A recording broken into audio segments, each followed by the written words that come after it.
ছাত্ৰ ছাত্ৰীসকল আজিৰ ভিডিঅ'টো হ'ব চেপ্টাৰ 1ৰ অনুশীলনী 1.3 1.3 এক্সাৰসাইজ মেথছৰ তো ইয়াত যি কুৱেশ্যন আছে কুৱেশ্যনৰ এনসাৰকেইটাৰ বিষয়ে আলোচনা কৰিম তো ভিডিঅ'টো তোমালোকে শেষলৈ চাই থাকিবা তেতিয়াহে তোমালোকে ভালদৰে বুজি পাবা আৰু কি কওঁ তোমালোকে মন দি শুনি যাবা প্ৰথম কুৱেশ্যনটো হ'ল যে তলত দিয়া সংখ্যাবিলাকক দশমিক বিস্তৃতিত প্ৰকাশ কৰা আৰু প্ৰতিটোৱে দশমিক বিস্তৃতি কি ধৰণৰ উল্লেখ কৰা তো প্ৰথমটো আছিল তোমালোকৰ 36/100 ইয়াত তোমালোকে এটা কথা মনত ৰাখিবা যদি তোমালোকৰ 100 থাকে 36/100 তলত যদি 100 থাকে 1ৰ লগত যিমানটা 0 থাকে সেই ওপৰৰ সংখ্যাকেইটাৰ লগত যিমানটা 0 থাকে সিমানটা সংখ্যাৰ আগত দশমিক দিব লাগে তো 36/100 মানে হ'ল 0.36 গতিকে এইটো সীমাবদ্ধ দশমিক হয় নেক্সট আছে 1/11 ইয়াৰ এনসাৰটো হ'ব 0.090909 এনেকৈ ওলাই গৈ থাকিব গতিকে ই সীমাহীন বা পৌনঃপুনিক বুলি কোৱা হ'ব নেক্সট আছে 4 হ'ল 1/8 4 হ'ল 1/8 ইকুৱেল টু 4 হ'ল 1/8 হ'লে 8 4 যা কিমান হয় মানে 8 4 গুণ 32 আৰু 1 আছে তে 1 টো প্লাছ কৰিলে হ'ব 33 মানে 33/8 তে ইয়াৰ যোনটো এনসাৰ হ'ব হেতু হ'ব 4.125 তে 125 তে শেষ হৈ যায় গতিকে ই সীমাবদ্ধ দশমিক তাৰ পিছত আছে 4 নম্বৰটো 3/11 এইটো 0.272727 এনেকৈ ওলাই গৈ থাকিব গতিকে সীমাহীন বা পৌনঃপুনিক হয় তোমালোকে হৰণ কৰি চালে গম পাবা তাৰপিছত 5 নম্বৰটো আহিলো 11/25 ইয়াতো তোমালোকৰ হৰণ ফলটো ওলাব 0.44 গতিকে 44 তে শেষ হৈ যায় গতিকে এইটো হ'ব সীমাবদ্ধ দশমিক নেক্সট আহিলো নাম্বাৰ 6 ইয়াত আছে 320/400 তে ইয়াক যদি আমি 00 কেনসেল কৰি দিওতে 32/40 হ'ব সো 30 ক 40 ৰে যদি আমি ডিভাইড কৰো 0.8 ওলাব তে 8 তে শেষ হৈ যায় গতিকে ই সীমাবদ্ধ দশমিক নেক্সট 2 নম্বৰটো আহিলো 2 নম্বৰ কুৱেশ্যন ইয়াত আছে তোমালোকে জানা যে 1/7 = 0.14285714 তে দীঘলীয়া হৰণ নকৰাকৈ 2/7 3/7 4/7 5/7 6/7 ৰ দশমিক বিস্তৃতি কি হ'ব ধাৰণা কৰিব পাৰিবানে যদি পাৰা কেনেকৈ তে ইয়াৰ উত্তৰটো হ'ব হয় যে ওপৰৰ ভগ্নাংশবোৰ দশমিকত প্ৰমাণ কৰিবলৈ পৌনঃপুনিক দশমিক আছে যেনে 1/7 = 0.14285714 যেটো কুৱেশ্যনতে দিয়া আছে গতিকে 2/7 দশমিকত প্ৰকাশ কৰিলে হ'ব 2/7 = 2 * 1/7 লিখিব পাৰো গতিকে 2 * 1/7 ৰ ভ্যালু যেটো কুৱেশ্যনতে দিয়া আছিল 0.14285714 সেইটো আমি পাতি দিব লাগিব দি পেলাই পূৰণ কৰিব লাগিব পূৰণ কৰিলে যেটো এনসাৰ পাম হেতুৱে হ'ব এনসাৰ যে পূৰণ কৰিলে পাম 0.28571428 পোৱা যাব যে হৰণ কৰিলে পৌনঃপুনিক দশমিক হয় একেদৰে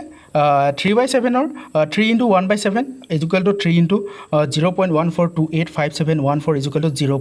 0.42857142 হ'ব আকৌ 4/7 = মানে 4 হ'ল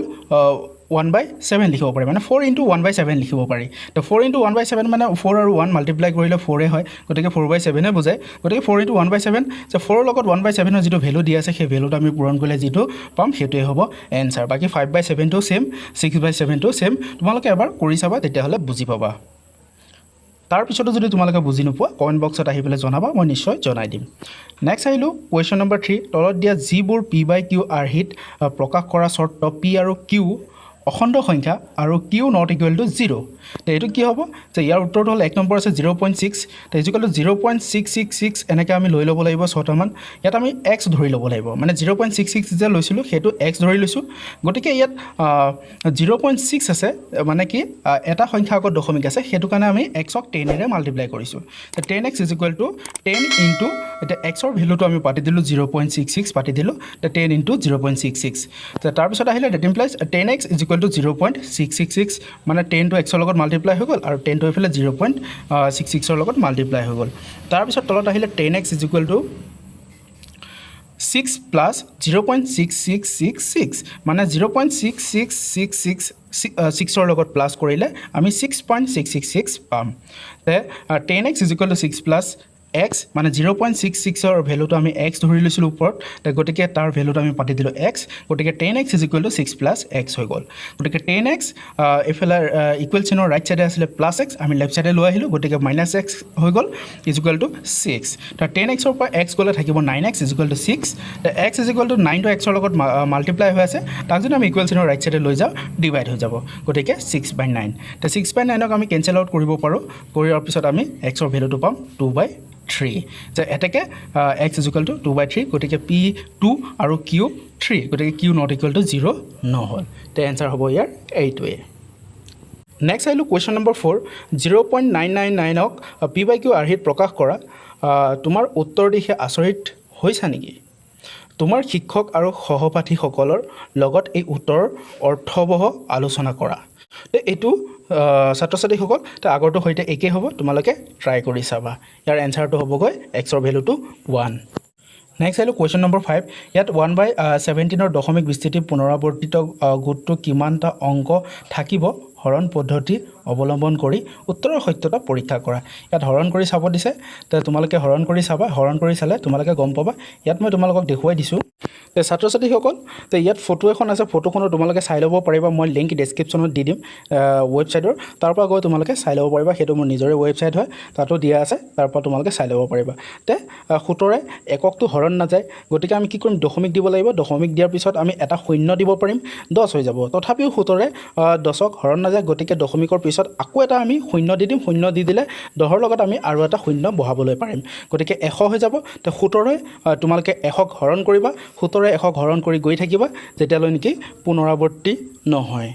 তাৰ পিছত ইয়াৰ এনসাৰটো পাবা 0.0588235294117647 এনেকে আৰু উলাই গৈ থাকিব গতিকে ইয়াক আমি কি ক'ব পাৰো যে এটাকে সীমাহীন বা পৌনঃপুনিক দশমিক